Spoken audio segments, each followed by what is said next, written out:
C'est parti pour cette première journée du Raid EDEC.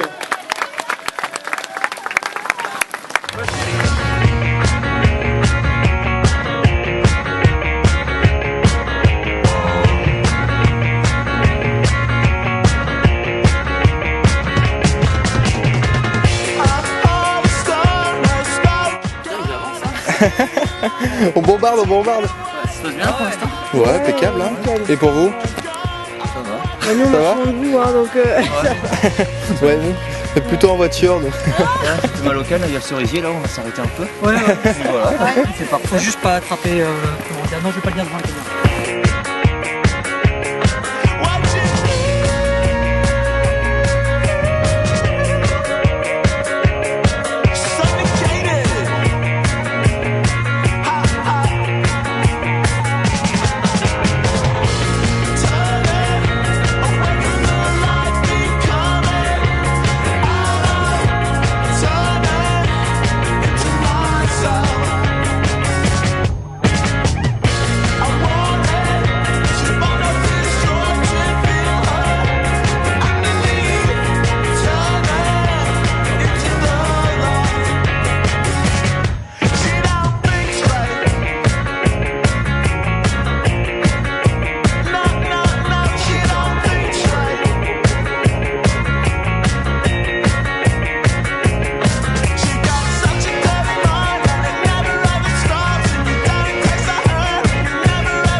Là, t'en fais deux, là.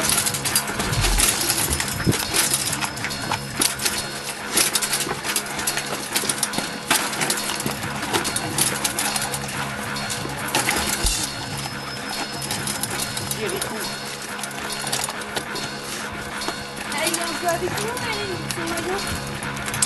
Ah oui.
Comment ça s'est passé aujourd'hui? Le capitaine d'équipe, il est...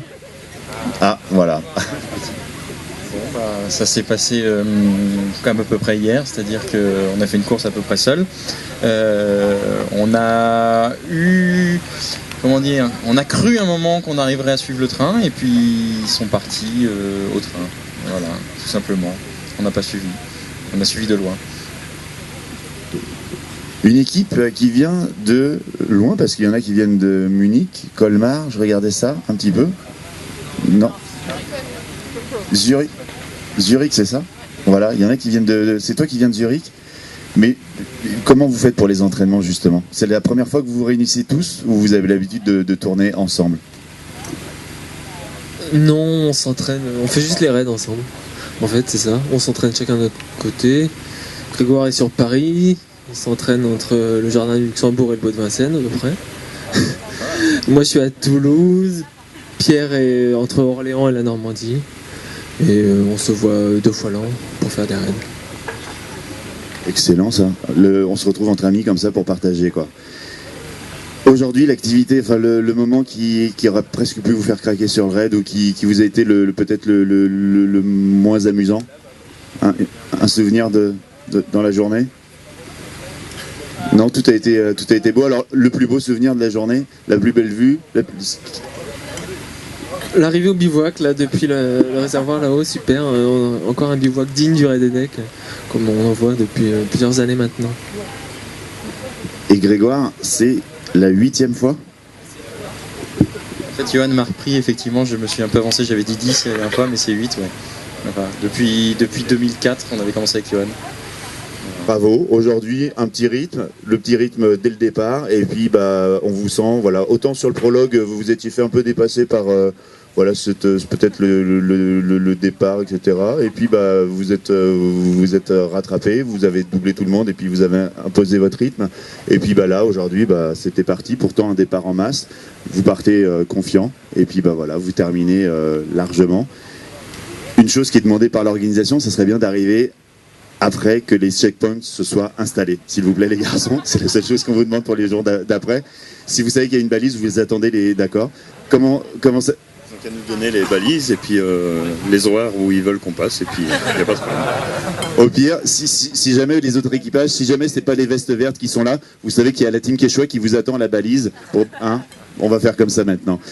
Allez, trêve de plaisanterie. Donc aujourd'hui, encore un très très beau parcours. On revient rapidement sur le parcours, puis après on va aller voir un petit peu justement l'histoire de la team Quechua.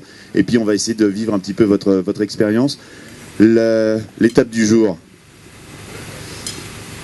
L'étape du jour, elle est magnifique comme la première étape. J'espère que ça va être comme ça jusqu'à Nice.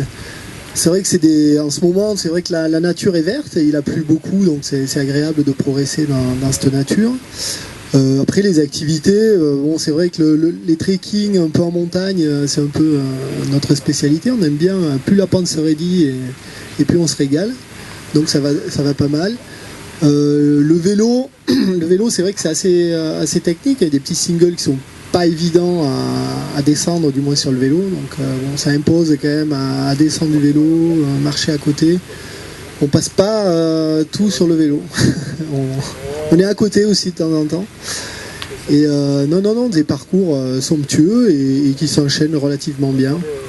Voilà, l'orientation, elle n'est pas ultra compliquée. Il s'agit d'être sur le bon chemin, comment faut-il l'être, mais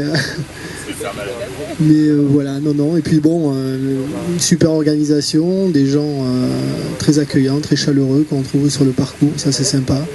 Ils ont toujours des mots sympas et voilà, c'est agréable. Et du côté de la Via Ferrata, je n'ose même pas te demander comment vous avez pu gérer, comment vous avez appréhendé la Via Ferrata. Alors c'est vrai que toutes les équipes l'ont pas appréhendé de la même manière. J'en ai vu quelques équipes, j'ai vu quelques personnes. C'est vrai que moi-même, j'étais pas super optimiste à partir sur la Via aujourd'hui avec le fameux pont de Singe. Maintenant, dans les yeux d'un guide de haute montagne. Ouais, c'est vrai que nous à Chamonix, on a l'habitude de courir les montagnes en long, large, en travers. C'est des activités aériennes et c'est sûr qu'il faut être un peu initié, avoir l'habitude de pratiquer ce genre d'activité. Maintenant, ça reste quand même ludique. C'est vrai que ça permet de mettre le pied à l'étrier à certains sur les activités un peu montagne. Et en faisant les choses tranquillement et sereinement, ça se passe bien. Mais voilà, il y a des Via Ferrata il y a des ponts de singe, il y a des tyroliennes. D'ailleurs, c'est dommage qu'on n'ait pas pu faire la tyrolienne à la fin, qui était fort sympathique, a priori. On va l'inscrire pour l'an prochain, là, mais je pense qu'il y en a, si on parle de tyrolienne juste à la fin, il y en a qui vont prendre peur. En tout cas, vous avez été super courageux pratiquement pour tous, parce qu'il y en a qui, pour ceux que j'ai pu voir, il y en a qui allez, on va le dire, le mot qui flipotait quand même assez grave avant de partir, et ils l'ont quand même super bien terminé. Non, je pense à lui, mais t'inquiète pas, il y en a eu d'autres. Du côté de Red Links, je sais que les 4 minutes, là, elles ont assuré super grave, voilà. Parce qu'il y en a une, elle était là, dit mais moi je veux y aller en courant, ça me dérange pas, mais pas sur l'échelle quoi. En tout cas voilà, tout le monde y a été et c'est ça aussi le dépassement de soi dans les raids nature. Ariane, ce petit résultat donc de cette journée, cette première journée écolo, donc on était basé sur les sacs poubelles et les objets insolites et toi seul tu as les résultats. Je détiens le résultat, oui. Donc on a beaucoup d'équipes qui ont participé aujourd'hui, donc c'est super sympa, ça fait plaisir. Donc moi j'ai fait un top 3, mais il y a d'autres équipes qui ont eu des points, et je vous rappelle que les points que vous avez glanés aujourd'hui comptent pour le trophée final, donc il faut continuer à se battre jusqu'au bout. Les 3 premiers c'est assez serré, donc voilà, seul le premier est récompensé aujourd'hui et aura son lot dimanche à Nice. Voilà. Donc je vais d'abord dire la 3e équipe, qui est l'équipe 15 du staff EDEC, voilà, avec comme objet insolite une magnifique fourche en fer. Bravo. Non. Voilà, donc voilà, vous êtes 3e, donc continuez bien à vous battre, ça en vaut le coup. La 2e équipe, c'est les Fun Events Back and Forth. Ouais. C'est serré avec le premier, donc voilà, donc comme objet insolite, un magnifique tuyau. Qui est très lourd, donc voilà. Et enfin, l'équipe qui est arrivée en tête, c'est l'équipe féminine, les Red Links. Donc voilà, bravo. Vous avez gagné 4 couteaux au Pinel et 4 sachets de bonbons. Voilà. Des marchés dans le Vieux-Nice que vous aurez dimanche sur le village d'arrivée. Donc vous avez plein d'objets insolites en fait. Il y a un plat en faïence, une plaque en fer, un tuyau, enfin plein de trucs. Bravo. Voilà, c'est à peu près tout pour le trophée. Demain, l'épreuve continue sur les ramassages de déchets et vous aurez un quiz demain soir sur le bivouac.